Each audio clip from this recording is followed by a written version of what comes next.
Hello friends, welcome to my channel. आज हम सुनेंगे वट सावित्री या बरसायत की कथा। प्राचीन काल की बात है। मध्य देश में अश्वपति नाम के राजा परम ज्ञानी राजा थे। उनकी दीर्घकाल तक संतान न होने के कारण दुखी हुए राजा ने अपने राज्य के सब विद्वान, ज्योतिषी, ब्राह्मण, पुरोहित आमंत्रित कर एकत्रित किए। सबका यथायोग्य सत्कार कर कहा, हे भविष्यदर्शी विद्वान विप्रो, आप सब गणना करके यह बताने की कृपा करें कि मेरे भाग्य में कोई संतान है या नहीं। तत्काल राजा के प्रश्न कर उत्तर देने के लिए विद्वान ज्योतिषियों ने अपनी अपनी ज्योतिष गणनाएं प्रारंभ कर दी। कुछ समय पश्चात सब गंभीर होकर राजा की ओर देखने लगे। राजा ने कहा, आप लोग संकोच त्याग कर सच्ची बात कहिए। ज्योतिषी बोले, हे राजन, आपके प्रश्न का उत्तर प्रसन्नता बढ़ाने वाला नहीं है, फिर भी सत्य को छिपाना नहीं है, आपको बता ही देना है। आपके एक अत्यंत रूपवान, बुद्धिमान, धर्मपरायण कन्या उत्पन्न होगी, परंतु वह अपने विवाह के 1 वर्ष बाद विधवा हो जाएगी। यही विधि का विधान है। ज्योतिषियों की भविष्यवाणी सुनकर राजा बहुत दुखी हुए। वे कन्या और अपने राज्य के भविष्य की चिंता में बहुत दुखी हो गए। कालांतर में राजा के एक कन्या उत्पन्न हुई, जिसका नाम सावित्री रखा गया। कन्या समय के अनुसार बचपन व्यतीत कर युवा हुई और विवाह योग्य आयु की हो गई। राजा अपनी कन्या के विवाह का परिणाम सोचकर ही दुखी हो जाते। वे ये विचारने लगे कि कुछ बचाव का प्रयास किया जाए। ऐसा सोचते सोचते देव प्रेरणा से राजा को नारद जी का स्मरण हो गया। धर्मात्मा राजा ने आवाहन कर नारद जी को बुलाया और सारी बातें नारद जी को बता दी।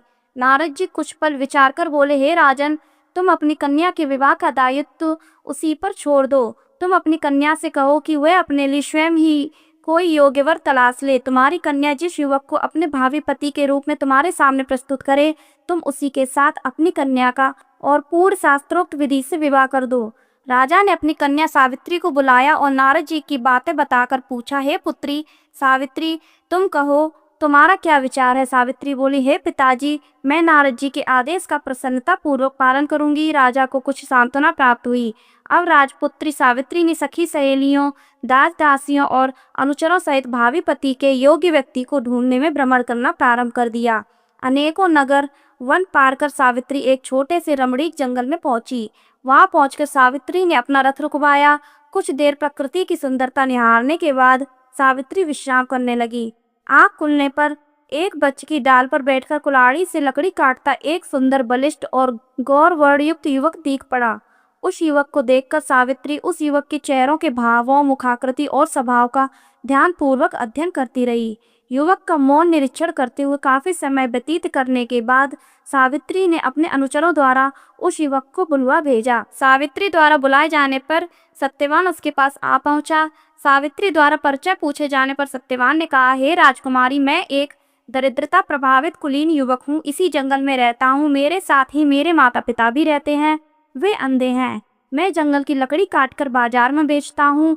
इसी से हम तीनों प्राणियों का जीवन निर्वाह होता है। मेरा नाम सत्यवान है। आप कहिए, मैं आपकी क्या सेवा करूं। उस सत्यवान नामक युवक की शालीनता, शिष्टता और स्पष्टवादिता से सावित्री बड़ी प्रभावित हुई। उसने युवक के गुणों से प्रभावित होकर उससे विवाह करने का निश्चय किया। ऐसा निर्णय लेते ही सावित्री ने युवक से शांत गंभीर स्वर में विनम्रता पूर्वक विवाह का प्रस्ताव रखा। सावित्री का प्रस्ताव सुनकर सत्यवान ने कोमल नम्र स्वर में कहा, हे राजकुमारी, मेरे साथ विवाह करना आपके लिए उचित नहीं है। मेरे साथ ही आप भी दुखों और संकटों में घिर जाएंगी।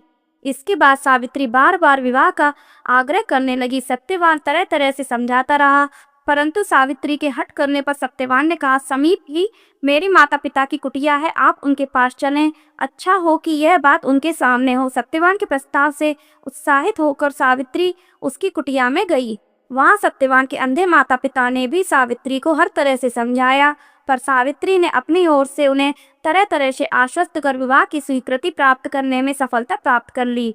सत्यवान ने भी विवाह के लिए स्वीकृति दे दी। सत्यवान की कुटिया से लौटकर सावित्री अपने पिता के पास पहुंची और संपूर्ण वृत्तांत बता दिया। सावित्री अपने पिता से वार्तालाप कर ही रही थी कि उसी समय नारद जी आ पहुंचे। वे बोले, तुमने अपना पति किसे चुना है। इस पर सावित्री ने पुनः सारी बातें नारद जी के सामने भी दोहरा दी। नारद जी बोले, सत्यवान एक रूपवान, गुणवान, सदाचारी सज्जन युवक है, परंतु विवाह के 1 वर्ष बाद ही उसकी मृत्यु हो जाएगी। इसलिए हे सावित्री, तुम अपने लिए पुनः किसी अन्य व्यक्ति को चुनो। सत्यवान अल्पायु कम उम्र में मरने वाला है। नारद जी की बात सुनकर सावित्री बोली, हे नारद जी, देव भय से मैं धर्म से विमुख नहीं हो सकती हूँ। हिंदू नारी जीवन में एक बार अपने पति का चुनाव करती है। मैं सत्यवान को अपना पति चुन चुकी हूँ। अब वचन भंग करके पाप के भागी नहीं बनूंगी। नारद जी ने और सावित्री के पिता ने उसे तरह तरह से समझाया, पर सावित्री सत्यवान से ही विवाह करने पर दृढ़ रही। तो नारद जी ने कहा, तुम्हारा कल्याण हो, जीवन सुखी हो। नारद जी आशीर्वाद देकर विदा हो गए। सावित्री की इच्छा के अनुसार उसके पिता ने उसका विवाह सत्यवान के साथ कर दिया। सावित्री को ज्ञात था कि 1 वर्ष बाद उसके पति की मृत्यु हो जाएगी। ऐसे में यदि शंकर जी को प्रसन्न कर लिया जाए तो विधि के विधान पर भी विजय पाई जा सकती है, क्योंकि शंकर जी के विषय में प्रसिद्ध है, मेटई कठिन कुअंक भाल के भावो मेट सकई त्रिपुरारी। अर्थात शंकर जी में शक्ति है कि विधाता का विधान भी बदल सकते हैं। अतः सब प्रकार से निश्चय कर सावित्री भक्ति पूर्वक शंकर भगवान की आराधना करने लगी।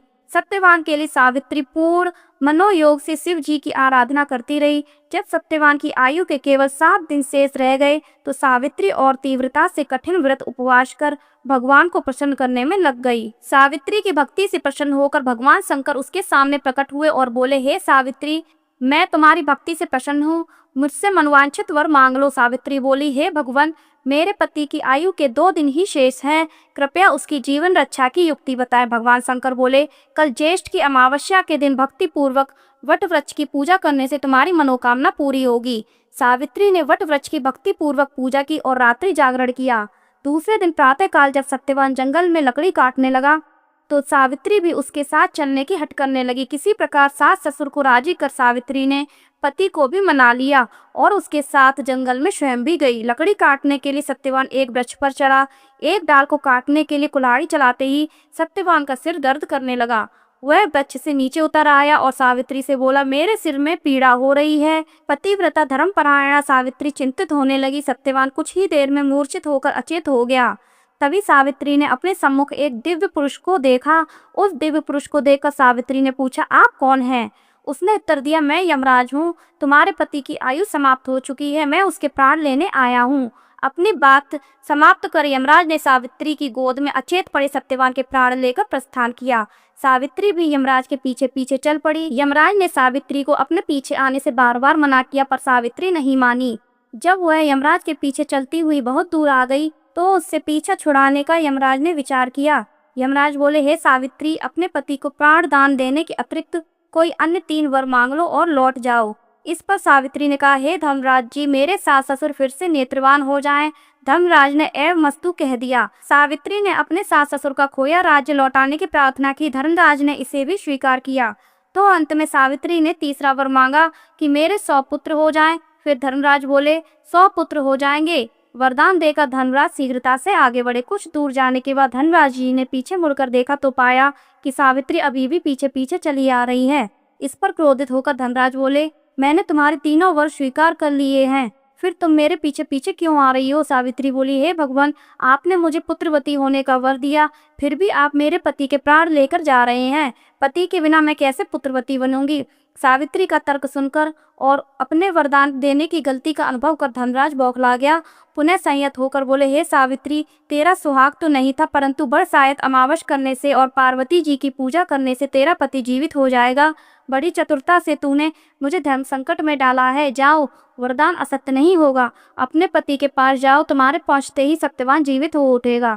सावित्री अपने पति के पास लौटकर आई तो वह जीवित हो उठा। दोनों प्रसन्न होकर घर आए। यमराज के पहले दोनों वरदान भी पूरे हो गए। सावित्री के सास ससुर को दिखाई देने लगा, उसका राज्य भी वापस मिल गया। यह सब बरसात अमावस्या के व्रत का प्रभाव था। इस व्रत को सर्वप्रथम सावित्री ने मनाया, अतएव इस व्रत का दूसरा नाम वट सावित्री वटम भी हुआ। हे भगवान, जिस प्रकार आपने सावित्री को अचल सुहाग दिया, वैसे ही सभी को देना।